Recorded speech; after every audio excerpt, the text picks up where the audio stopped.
Hi అండి. Welcome back to our channel.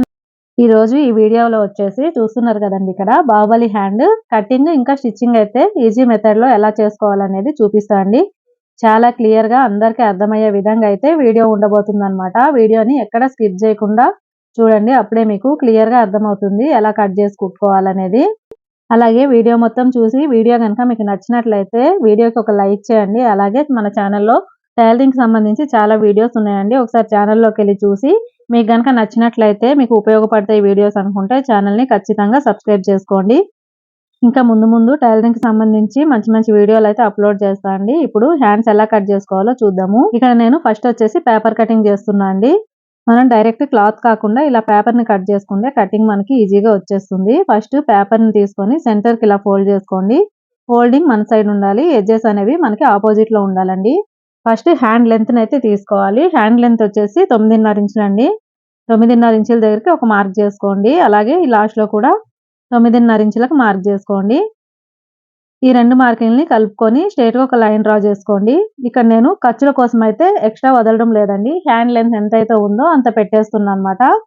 Hand length ready వచ్చేసి 9.5 ఇంచులు. అదే 9.5 ఇంచులకి ఇక్కడ మార్కింగ్ చేస్తున్నా. ఇప్పుడు హ్యాండ్ లూజ్ని కొలుచుకోవాలండి. హ్యాండ్ లూజ్ వచ్చేసి 10 ఇంచులు అనమాట. 10 ఇంచుల్లో సగము 5 ఇంచుల దగ్గరికి మార్కింగ్ చేసుకోండి. అలాగే సైడ్ ఖర్చుల కోసం 2 ఇంచులు. హ్యాండ్ లూజ్ మార్కింగ్ చేసుకున్న తర్వాత ఆర్మ్ డౌన్ వచ్చేసి ఈ పైన మార్కింగ్ ఉంది కదా, ఇక్కడ నుంచి 3 ఇంచుల దగ్గరికి మార్కింగ్ చేసుకోండి.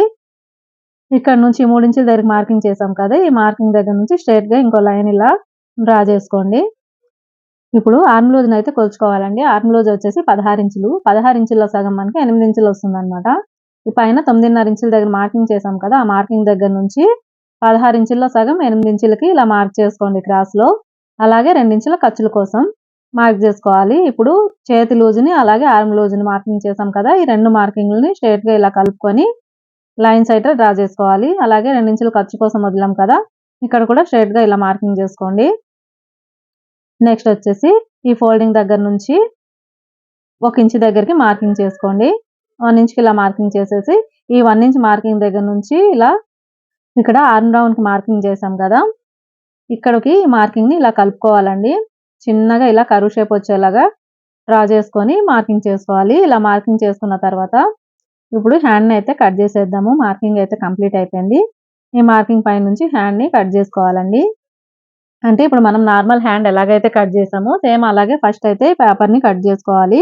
తర్వాత బాహుబలి హ్యాండ్ కోసం దీన్ని మనం డివైడ్ చేసుకోవాలండి. ఇలా కట్ చేసుకున్న తర్వాత ఇక్కడ ఆర్మ్ లూజ్ దగ్గర ఒక మార్కింగ్ చేసుకోండి, అంటే చిన్నగా నాచు పెట్టుకోండి. ఇప్పుడు హ్యాండ్ కటింగ్ అయితే కంప్లీట్ అయిపోయిందండి. దీన్ని మనం ఇప్పుడు 2 భాగాలుగా డివైడ్ చేసుకోవాలన్నమాట. అంటే మనం బ్లౌజ్ ఏదైతే తీసుకుంటున్నామో దాని బార్డర్ ఎంత ఉందో చూసుకోండి. చూసుకొని దాన్ని బట్టి మనం పట్టీని అయితే తీసుకోవాలి. ఓకేనా. ఇక్కడ 5 ఇంచుల బార్డర్ అయితే ఉందండి. ఈ బ్లౌజ్ పీస్కి 5 ఇంచుల బార్డర్ ఉంది. దాన్ని బట్టి ఇక్కడ నేను హ్యాండ్ పట్టీని అయితే కట్ చేసేస్తాను. ఇప్పుడు ఆల్రెడీ మనం ప్యాటర్న్ కట్ చేసాం కదా, ఇక్కడ నుంచి 5 ఇంచులకి ఒక మార్కింగ్ చేసుకోండి.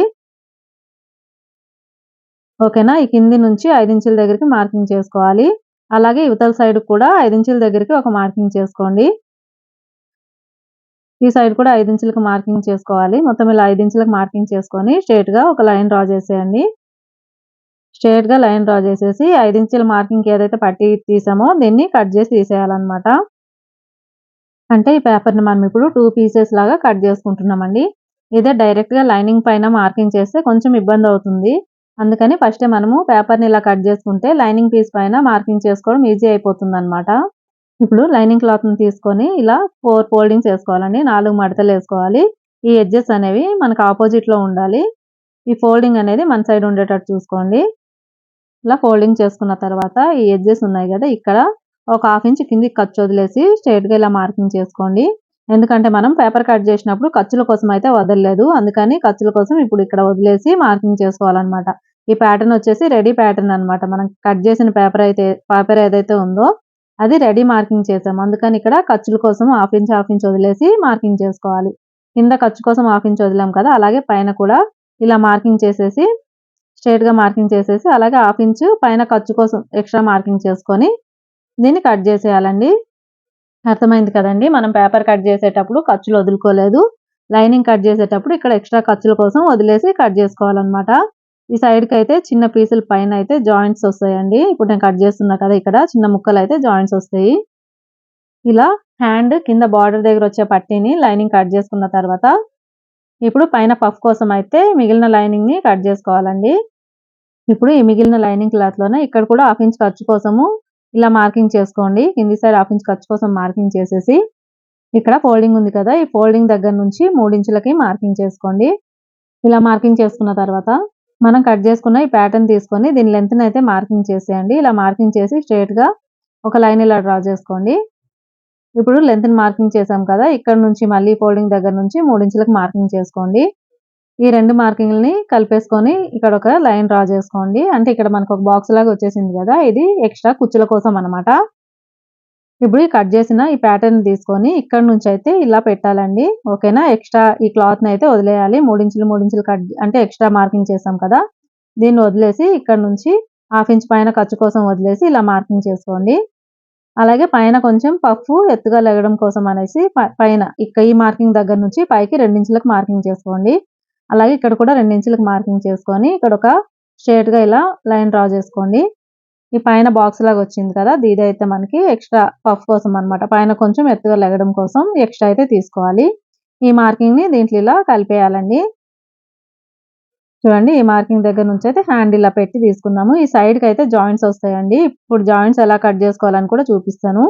ఈ మార్కింగ్ చేసిన దాన్ని ఇలా కట్ చేసుకున్న తర్వాత పైన ఉన్న క్లాత్ ని తీసేసి సైడ్ కి ఇలా పెట్టేసేయాలండి. ఇప్పుడే ఈ పైన మనం ఖర్చుకి ఎంత అయితే కుట్టుమాయకు తీసుకుంటాం కదా, 1/2 ఇంచ్ అంతా ఇలా దీని పైన ఇలా వేసేయాలి. 1/2 ఇంచ్ ఖర్చు పోయేటట్టు ఇలా. ఓకేనా? జాయింట్ క్లాత్ ఏదైతే తీసుకుంటున్నామో దానిపైన ఇలా హ్యాండ్ కట్ చేసాం కదా, కొంచెం పైన వేసేసి ఇక్కడ నుంచి ప్యాటర్న్ పెట్టేసి మార్కింగ్ అయితే చేసుకోవాలండి. కొత్త వాళ్ళైతే ఇది జరగకుండా అంటే ఇటు అటు జరిగిపోకుండా ఒక పిన్ చేసుకుంటే మనకి అసలు జరిగిపోకుండా ఉంటుంది. నీట్ గా కట్ చేసేయచ్చు. ఇలా జాయింట్స్ లేకుండా రావాలి అనుకుంటే మీరు లైనింగ్ ని కొంచెం ఎక్కువ తీసుకుంటే జాయింట్స్ లేకుండా వస్తుందండి. అంటే 1 మీటర్ క్లాత్ కాకుండా 1.5 మీటర్ ఇలా తీసుకుంటే జాయింట్స్ ఏం లేకుండా వచ్చేస్తుంది అనమాట. ఇక్కడ నేను 1 మీటర్ క్లాత్ తీసుకున్నా కాబట్టి జాయింట్స్ అనేవి పెద్ద పెద్దగా వస్తున్నాయండి. బాహుబలి హ్యాండ్ కట్ చేస్తే జాయింట్స్ అనేవి కామన్ గా వస్తాయి. మీటర్ క్లాత్ తో తీసుకోవాలంటే కామన్ గా మనకి జాయింట్స్ అయితే వస్తాయి. ఓకేనా? ఈ సైడ్ పీస్ లో అయితే జాయింట్ కోసం ఇలా తీసుకున్నాము. చూడండి, ఇలాగైతే వస్తుంది అనమాట జాయింట్. ఓకేనా? ఇక్కడ ఒక నాచు పెట్టుకోండి, అంటే మనకి కుచ్చుల కోసం అన్నట్టు. ఇక్కడ ఒక నాచు పెట్టుకోండి. అలాగే ఇక్కడ సెంటర్ కూడా ఒక నాచు పెట్టుకోండి. ఇక్కడ కూడా ఈ 3 ఇంచుల మార్కింగ్ ఏదైతే చేసామో అక్కడ ఒక నాచు పెట్టుకోండి. ఇక్కడ ఈ ఫోల్డింగ్ సెంటర్ దగ్గరికి ఇక్కడ ఒక నాచు పెట్టుకోండి. లైనింగ్ అయితే కటింగ్ కంప్లీట్ అయిందండి. హ్యాండ్ లైనింగ్ కట్ చేయడం కంప్లీట్ అయింది. ఇప్పుడు బ్లౌజ్ పీస్ తీసుకొని పరుచుకొని అయితే కట్ చేసుకోవాలి. ఫస్ట్ ఈ బార్డర్ దగ్గర అయితే కట్ చేసేస్తుందండి. మనం కింద హ్యాండ్ పట్టీ కోసం బార్డర్ తీసుకున్నాం కదా, లైనింగ్ కట్ చేసాం కదా, దీనిపైన ఇలా వేసేసి కట్ చేసేయాలి. అలాగే పైన పఫ్ కోసం ఏదైతే కట్ చేసుకున్నామో లైనింగ్, దాన్ని కూడా బ్లౌజ్ పీస్ పైన పరిచేసి కట్ చేసుకోవాలండి. మనకి ఇక్కడ బ్లౌజ్ పీస్ కూడా జాయింట్స్ వస్తే జాయింట్ తీసుకోవచ్చు, లేదు అడ్జస్ట్ చేస్తే జాయింట్స్ లేకుండా వస్తాయి సైడ్ కి అనుకుంటే మనం జాయింట్స్ లేకుండా తీసేయచ్చు బ్లౌజ్ పీస్ కి. నెక్స్ట్ పైన పఫ్ కోసం అంటే మనం బుట్ట హ్యాండ్స్ కోసం పైన పార్ట్ తీసుకున్నాం కదా, ఇక్కడ ఈ ప్లెయిన్ క్లాత్ లోనైతే తీసేస్తున్నాం. కటింగ్ అయితే కంప్లీట్ అయిపోయిందండి. ఇప్పుడు హ్యాండ్స్ ఎలా కుట్టుకోవాలనేది చూపిస్తాను. చూడండి, ఇదైతే హ్యాండ్ కింద బార్డర్ పట్టీ కోసం అన్నమాట. ఈ సైడ్ కి చిన్న చిన్న జాయింట్లు వస్తాయని చెప్పాను కదా, జాయింట్స్ అయితే చేసేసి రెడీగా పెట్టాను. అలాగే ఈ హ్యాండ్ కి అంటే పైన పఫ్ కోసం ఏదైతే తీసుకున్నామో దానికి కూడా జాయింట్స్ అయితే కట్ చేశాను కదా, ఈ జాయింట్స్ కూడా సైడ్ కుట్టేసేయాలి. కింద పట్టీకి జాయింట్స్ అయితే కుట్టడం చూపించలేదండి, చిన్న చిన్న ముక్కలు కాబట్టి ఎలాంటి కన్ఫ్యూజన్ లేకుండా జాయింట్ చేసేయచ్చు. ఇక్కడ ఈ సైడ్ పీస్ జాయింట్లు వచ్చేసి పెద్ద ముక్కలు వచ్చాయి కదా, ఎలా జాయింట్ చేసుకోవాలనేది చూపిస్తున్నా చూడండి. ఈ హ్యాండ్ షేప్ ఎలాగైతే వచ్చిందో ఆ షేప్ ని బట్టి ఇక్కడ మనం హ్యాండ్ జాయింట్స్ అయితే జాయింట్ చేసేయాలి. జాయింట్స్ చేసుకున్న తర్వాత ఇప్పుడు బ్లౌజ్ పీస్ ని తీసుకొని అంటే బ్లౌజ్ మెయిన్ పీస్ ని తీసుకొని లైనింగ్ దీనిపైన వేసేసి కుట్టేసేయాలండి. చుట్టూ కుట్టేయాలన్నమాట. చుట్టూ లైనింగ్ అలాగే బ్లౌజ్ పీస్ జాయింట్ చేసుకోవాలి. జాయింట్ చేసేసి ఈ బ్లౌజ్ కి ఎక్స్ట్రా ఖర్చులు ఉన్నాయి కదా, ఎక్స్ట్రా ఖర్చుని అయితే కట్ చేసేయాలి. అంటే మన లైనింగ్ పీస్ సమానంగా బ్లౌజ్ పీస్ ని ఖర్చులు కట్ చేసేయాలి. ఇలా కట్ చేసుకున్న తర్వాత మనం ఫస్ట్ నాచులు పెట్టాం కదా లైనింగ్ కి, సేమ్ అదే ప్లేస్ లో ఇక్కడ నాచులు అయితే పెట్టుకోవాలండి. 3 నాచులు అయితే వస్తాయి. పైన 3 నాచులు అలాగే కింద సైడ్ 3 నాచులు వస్తాయి. ఇలా నాచులు పెట్టుకున్న తర్వాత ఈ సైడ్ ఇక్కడ కూడా నాచు పెట్టుకోవాలి. ఇప్పుడు ఆర్మ్ లూజ్ వచ్చేసి మనకి 16 ఇంచులు కదండి, 16 ఇంచుల్లో సగం 8 ఇంచులు. ఇప్పుడు ఆర్మ్ లూజ్ను ఇక్కడ ఒకసారి ఇలా చెక్ చేసుకోండి. ఈ మార్కింగ్ దగ్గర నుంచి 8 ఇంచులు, అంటే 16 ఇంచుల్లో సగం 8 ఇంచులు కదా, 8 ఇంచులకి ఇంచున్నర మైనస్ చేసుకొని 6.5 ఇంచుల దగ్గరికి మార్కింగ్ చేసుకోండి. ఓకేనా. ఈ 6.5 ఇంచుల దగ్గర మార్కింగ్ చేసేసి చూడండి, 6.5 ఇంచుల దగ్గర మార్కింగ్ చేసుకొని ఇక్కడ ఒక నాచు పెట్టుకోండి. అంటే మనం కుచ్చులు పెట్టడం ఇక్కడ నుండి స్టార్ట్ చేయాలన్నమాట. ఈ కుచ్చులు స్టార్ట్ చేస్తే మనకి 1.5 ఇంచ్ అనేది ఇక్కడ కవర్ అయిపోతుందండి. అర్థమైంది కదా. ఇక్కడ కుచ్చులు వస్తాయి కాబట్టి ఆ 1.5 ఇంచ్ మనకి పైన అయితే కవర్ అవుతుంది, కరెక్ట్ గా సరిపోతుంది. అలాగే కింద ఇక్కడ మనం ఆల్రెడీ నాచు పెట్టున్నాం కదా, ఇక్కడ నుంచి అయితే కుచ్చులు పెట్టడం అయితే స్టార్ట్ చేసుకోండి.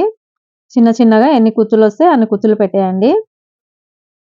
ఈ నాచు దగ్గర నుంచి ఒక 2-3 కుచ్చులు ఎక్కువ వచ్చినా సరే పెట్టుకోండి. ఎక్కువే వస్తాయండి, ఒక 2 కుచ్చులు అయితే ఎక్కువ వస్తాయి అన్నమాట. కొంచెం ముందుకు జరిపేసి కుచ్చులు పెట్టుకోండి. అలాగే అవతల సైడ్ కూడా నాచుకి ఇంకో 2 కుచ్చులు ఎక్కువ పెట్టుకుంటే కరెక్ట్ గా సరిపోతుంది.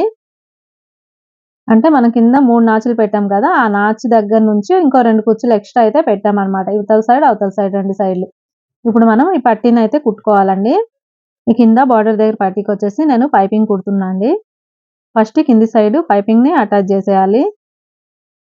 ప్లెయిన్ గా కుట్టేసే కంటే ఇలా పైపింగ్ వేసి కుట్టుకున్నామంటే ఫినిషింగ్ అనేది ఇంకా నీట్ గా కనిపిస్తుందండి, చూడడానికి చాలా బాగుంటుంది అనమాట.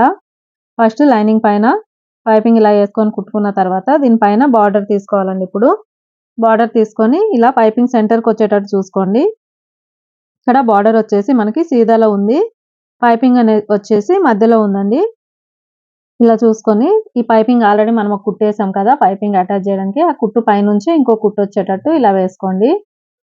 ఇలా వేసుకున్న తర్వాత దీని పైనుంచి ఇంకో కుట్టు వేసేయాలి. ఇక్కడ చూస్తున్నారు కదా, ఇలా టర్న్ చేసుకొని పైనుంచి కిన్నరి కుట్టేసుకోవాలన్నమాట. ఇలా కుట్టుకున్న తర్వాత ఇక్కడ మనకి పట్టీ అయితే రెడీ అయిపోయిందండి. ఇక్కడ చూడండి, ఈ విధంగా అయితే వేసుకోవాలన్నమాట. ఇక్కడ బార్డర్ వచ్చేసి మనకి సీదా సైడ్ ఉంది, దీనిపైన మనం ఆల్రెడీ కుచ్చు పెట్టుకొని రెడీ చేసుకున్నాం కదా, ఈ ముక్కని ఇలా వేసేయాలి. ఇక్కడ ఈ పీస్ కూడా సీదాలో ఉంది, అలాగే బార్డర్ కూడా సీదాలో ఉందండి. ఫస్ట్ ఈ లైనింగ్ సింగిల్ పీస్ ఇలా తీసుకొని దీనిపైన అయితే ఈ కుచ్చులు పెట్టుకున్న ఈ క్లాత్ ని 1/2 ఇంచ్ ఖర్చు పట్టుకొని ఒక కుట్టేసేయండి. ఈ రెండు కలిపి జాయింట్ చేసేయండి. ఇక్కడ క్లియర్ గా చూసుకోండి, మళ్ళీ లేకపోతే కొంచెం ఉల్టా పల్టా అయిపోయే ఛాన్స్ అయితే ఉంటుందన్నమాట. చూడండి, ఇక్కడ 2 సైడ్లు మనకి లైనింగే కనిపిస్తుంది. ఓకేనా, క్లియర్ గా ఉంది కదా. ఇప్పుడు ఇలా కుట్టుకున్న తర్వాత ఈ పైన ఎక్స్ట్రా ఏదైతే ఉందో దీన్ని ఇలా లోపలికి కరెక్ట్ గా కుట్టు పైకి వచ్చేటట్టు చూసుకోండి. ఎక్స్ట్రా మనకి బార్డర్ కాకుండా ఎక్స్ట్రా క్లాత్ ఎంతైతే ఉందో అంత ఫోల్డ్ చేసేస్తే సరిపోతుంది. లోపలికి అనేసి పక్క నుంచి కుట్టేసుకోండి. కుట్టు డౌన్ పడకుండా అలాగే హెచ్చు తగ్గులు రాకుండా నీట్ గా చూసుకొని అయితే కుట్టు వేసుకోండి. ఇక్కడ కుట్టేటప్పుడు మనం లోపల కుట్టు ఏదైతే వేసామో జాయింట్ చేసాం కదా, ఈ పట్టి అలాగే ఈ పఫ్ వచ్చేసి జాయింట్ చేసాం కదా, ఆ కుట్టు కనబడకుండా ఈ పైన ఉన్న ఎక్స్ట్రా క్లాత్ ని, బార్డర్ క్లాత్ ని లోపలికి ఫోల్డ్ చేసుకుంటూ దీని పైనుంచి అయితే కుట్టేసుకోండి. లోపల కుట్టు అయితే బయటికి కనిపించకుండా చూసుకోండి, అలాగైతేనే మనకి ఫినిషింగ్ అనేది నీట్ గా కనిపిస్తుంది. చూడండి ఎంత నీట్ గా వచ్చేసింది. అలాగే మనం ఇక్కడ నాచు పెట్టాం కదా, అంటే 6.5 ఇంచులకి మార్కింగ్ చేసి నాచు పెట్టాం కదా, అక్కడ నుంచి ఎన్ని కుచ్చులు వస్తే అన్ని కుచ్చులు ఇలా పెట్టేసుకోండి. ఈ విధంగా కుట్టుకుంటే మీకు ఫినిషింగ్ అనేది నీట్ గా వస్తుందండి, ఎక్కడ ఖర్చు బయటికి కనిపించకుండా చాలా నీట్ గా ఉంటుందన్నమాట. బార్డర్ జాయింట్ చేసిన దగ్గర కూడా ఖర్చు అనేది అస్సలు కనిపించకుండా చాలా బాగుంటుంది. చూడండి, పఫ్ కూడా ఎంత నీట్ గా వచ్చేసింది. మరి తక్కువ కాకుండా అలాగని ఎక్కువ కాకుండా కరెక్ట్ గా అయితే వచ్చింది. ఇప్పుడు ఇది హ్యాండ్ కి అయితే జాయింట్ చేసుకుందాము. బ్లౌజ్ కి హ్యాండ్ ని జాయింట్ చేసేయాలి. ఇక్కడ సెంటర్ నాచు ఉంది కదా, ఇక్కడ చూడండి ఒక మార్కింగ్ అయితే చేస్తున్నా సెంటర్ నాచు దగ్గరికి. ఇప్పుడు బ్లౌజ్ వచ్చేసి ఫ్రంట్ ఇంకా బ్యాక్ జాయింట్ చేసేసి రెడీగా ఉందండి. ఇప్పుడు ఇక్కడ నుంచి మనం చెస్ట్ లూజ్ దగ్గరికి ఏదైతే నాచు పెడతామో అక్కడ నుంచి హ్యాండ్ కి ఆర్మ్ లూజ్ దగ్గర నాచు పెట్టాం కదా, ఈ 2 నాచులు ఒక దగ్గర కలిపేసుకొని హ్యాండ్ అయితే జాయింట్ చేసుకోవాలి. ఇక్కడ చూడండి కరెక్ట్ గా హ్యాండ్ సెంటర్ అలాగే షోల్డర్ జాయింట్ దగ్గరికి రావాలన్నమాట. ఈ హ్యాండ్ సెంటర్ వచ్చేసి ఒకవేళ ఇక్కడ ఎక్స్ట్రా వస్తుంది అనుకుంటే ఒక కుచ్చు ఎక్స్ట్రా పెట్టుకోండి, లేదు తక్కువ వస్తుంది అనుకుంటే ఒక కుచ్చు ఇప్పితే మనకు అడ్జస్ట్ అయితే అయిపోతుంది అనమాట. ఓకేనా, ఇక్కడ కొంచెం ఎక్కువ వచ్చిందని ఒక కుచ్చు అయితే నేను ఎక్స్ట్రా పెట్టాను, కరెక్ట్ గా సరిపోయింది. ఈ నాచులు అనేవి మనం కరెక్ట్ గా మ్యాచ్ చేసుకోవాలండి, అప్పుడే మనకి ఫిట్టింగ్ అనేది కరెక్ట్ గా కుదురుతుంది. ఇలా కుట్టుకున్న తర్వాత ఈ కుట్టు పై నుంచి ఒక కుట్టేసుకొని సైడ్ జాయింట్ చేసేస్తే మనకి కంప్లీట్ అయిపోయినట్టే అండి. ఈ కుట్టేసుకున్న తర్వాత చూపిస్తా చూడండి, పఫ్ అనేది ఎంత నీట్ గా వచ్చింది, అలాగే ఎక్కడ ఖర్చులు బయటికి రాకుండా చాలా నీట్ గా ఫినిషింగ్ ఉంటుందండి ఇలా కుట్టుకున్నట్లయితే. చూడండి ఎంత బాగా వచ్చింది కదా. వీడియో మొత్తం చూసినట్లయితే వీడియోకి ఒక లైక్ చేయండి, అలాగే ఇలాంటి మరిన్ని వీడియోలు చూడాలనుకుంటే ఛానల్ని సబ్స్క్రైబ్ చేసి పక్కనే ఉన్న బెల్ ఐకాన్ అయితే ప్రెస్ చేయండి. ఒకసారి ఛానల్లోకి వెళ్ళి చెక్ చేయండి. టైలరింగ్ సంబంధించి చాలా వీడియోస్ అయితే ఉన్నాయి. వీడియోస్ చూసి మీకు నచ్చినట్లయితే ఛానల్ని సబ్స్క్రైబ్ చేసుకోండి. ఈ వీడియో కనుక టైలరింగ్ చేసే వారికి ఎవరికైనా ఉపయోగపడుతుంది అనుకుంటే ఖచ్చితంగా షేర్ చేయండి. Thank you for watching.